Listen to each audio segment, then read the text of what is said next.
तुम्ही ऐकत असाल ना तुमच्याबद्दल मिसअंडरस्टँडिंग्स किंवा अरे लय ते मजे. ते असेच ते अरे तसे. नाही नाही, तो तरडे, तो लय शहाणा आहे, तो लय माजुरड आहे. मी काय माज केला बाबा तुझा? मी काय तुझे 2 रुपये चोरले का? मी तुझे 10 रुपये चोरून पळालो का? मी काय केलं? माज केलं म्हणजे काय केलं? नाही नाही, त्याची बोलण्याची पद्धत बघा. मी बाबा कसा बोलू? तुम्ही असेच बोलता. अरे म्हणजे मी असाच नाही, मी आलोय मुळशी तालुक्यातून. तुला एक माहिती आहे का, लय इंटरेस्टिंग मुद्दा आहे. बोलण्याची पद्धत असते. समजा तू सुबोध भावेचा इंटरव्ह्यू घेतला, त्याची एक पद्धत आहे. येस. तू नागराज मंजुळेचा इंटरव्ह्यू हो, घेतला, त्याची हो. एक पद्धत आहे. तू स्वप्नील जोशीचा इंटरव्ह्यू घेतला, त्याची एक पद्धत आहे ना. हो. प्रत्येक कारण ते ज्या सामाजिक भौगोलिक ह्याच्यातनं आलेत तसे बोलतात. मी असं का बोलतो माहितीये तुला? मी गावाकडचं आहे. आम्हाला एका माणसाला दुसऱ्याला बोलवायचं असेल ना, तरी 300 मीटरचं अंतर असतं. या बांधावरून त्या बांधावर त्याला आवाज द्यायचा आहे. ट्रू. असं बोलतात. काय करू आता? मी आलोयच त्या भौगोलिक परिस्थितीत ना, बरोबर का नाही? आता दर्शना तांबोळी इथं बसलीये ग माझ्या, तर मी तर नाही बोलू शकत. निदान आत्ता बोलतोय ते तर बोलू शकतो. काय होईल? मी जर एकदम माझं हे बोलणं सोडून, तुला माहितीये का, पूर्वी ग्रामीण भागातून आलेल्या माणसाला एखाद्याला एखादी गोष्ट पटवून जरी द्यायची असली ना, तरी पोट तिडकीने सांगावं लागतं, ओरडून ओरडून. Correct. तेव्हा समाज त्याचा ऐकायचा. ऐकतं. तेच करत करत आज इथपर्यंत आलो. आता लोक ऐकू लागली आहेत, काहीतरी म्हणणं आलंय म्हणून मी एकदम बदललो. आणि अगं दर्शना, तुला सांगतो, कोणी एकेकाळी संस्कार म्हणजे काय असतात ना. आणि तुला सांगतो दर्शना, आयुष्याच्या अशा टप्प्यावरती मी उभा आहे की बस आता गेलो तरीचा. असं बोललो तर जास्त ट्रोल होईल, त्यापेक्षा मी आहे तसंच बोलणार ना ग. Correct correct. बरोबर आहे बरोबर. त्यामुळं जर माणूस वागणं बोलणं बदललं की विचित्र होतो, तो खोटा होतो. बरोबर आहे. मी असा आहे.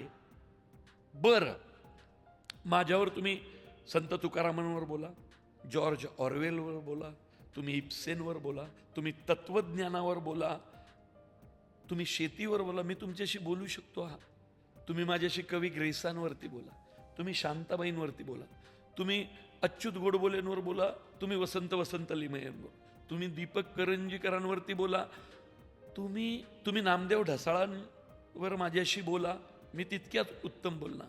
रक्तात पेटलेल्या अगणित सूर्यांनो, अरे तुमची आई बहीण विटंबली जाते आजही हटाहटातून, मवाल्यासारखे माजलेले उन्मत्त निरो, जाळतात बायका आजही घरात. मी बोलू शकेल ना. अभ्यास. हे बघ, कधी काय कुठं बोलायचं.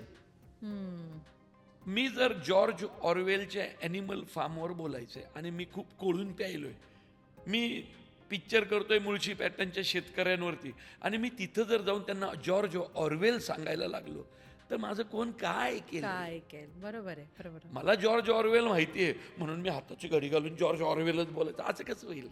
वा. असं कसं होईल? माझा अभ्यास, माझं तत्वज्ञान, माझं वाचन हे वेगवेगळ्या टप्प्यांवरचं आहे. ते त्या त्या टप्प्यावर मांडू. त्या टप्प्यावर तुम्ही आला, माझ्या त्या टप्प्यात या, मी तुमच्याशी बोलतो. खरंय. हे बघ, कसं आहे, कित्येकदा लोकांचा घोळकुड होतो, ते इन्फॉर्मेशनला नॉलेज समजतं.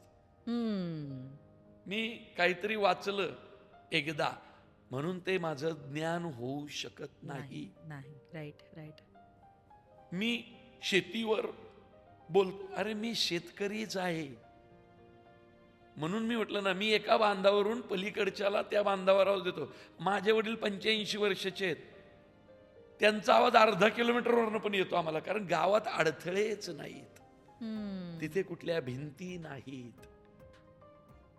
तिथं या मनातलं ई हृदयीचं ती हृदयी वाहून नेणारा वारा आहे, ध्वनी लहरी आहेत. त्या फक्त त्यांच्यात अंतर असल्यामुळे त्या मोठ्याने जातात. पारावरती बसलेला माणूस चावडीवरती बसलेल्या माणसाला आवाज देतो आमच्या गावाला. माझं बोलणं, माझी स्टाईल ही माझ्या सामाजिक भौगोलिक वातावरणातून आलेली आहे. खरंय. वाचनाने मी समृद्ध झालोय, बदललेलो नाहीये. अभ्यास तुम्हाला शांत करू शकतो, बरोबर की नाही? तुमचा मूळ स्वभाव नाही बदलू नाही शकत. बदलू शकत. त्यामुळं त्या त्या टप्प्यावर माझ्याशी कुणी आईमाईवरनं बोलायला लागलं तर माझ्या इतका डेंजर माणूस नाही. हो. माझ्या इतका डेंजर माणूस नाही. तुम्ही आमची आईमाई काढली, आम्ही तुमची आईमाई काढू. आणि तुम्ही आम्हाला माऊली म्हणून नमस्कार केला तर वारीमध्ये आम्ही तुम्हाला माऊली म्हणूनच नमस्कार करतो ग. तुम्ही माझ्या देवा धर्मावर बोलला, मी आक्रमक होणारच.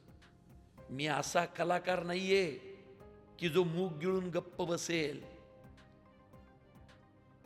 मी बोलणारच. भले तर देऊ गांडीची लंगोटी, नाठाळाच्या काठी देऊ माथा. लोक ते कासेची लंगोटी वगैरे ते नंतर आलंय उगी. ओरिजिनल गाथेत काय, भले तर देऊ गांडीची लंगोटी, नाठाळाच्या काठी देऊ माथा. लोक म्हणतात नाठाळाच्या माथी हानू काठी. असं नाहीये. ज्यांनी गाथा वाचलेली आहे तो हेच बोलणार. हेच बोलणार. बरोबर बरोबर.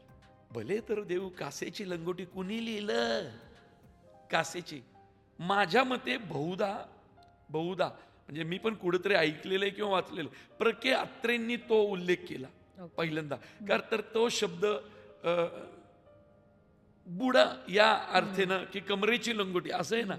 पण तुकारामांच्या वेळी तो शब्द काय असं नव्हता. समाज बदलत जातो तशी तुमची अभिव्यक्ती स्वातंत्र्य बदलत जातं आणि तुम्ही व्यक्त होत राहता. तर जिथं ज्या भाषेत बोलायचंय ना तिथं त्या चे गवेरा जेव्हा पाहिजे तेव्हाच वापरायचा. ऑस्कर वाईल्ड जेव्हा गरज आहे तेव्हा, nothing is accidental. Oscar wild वापरू, बरोबर की नाही? समाजाची चौकट, समाज भान, ॲनिमल जॉर्ज ऑरवेल वापरू. मला काहीतरी जिद्दीची गोष्ट सांगायची, मी हेमिंग्वे सांगेल. ओल्ड मॅन अँड सीचे दाखले देईल.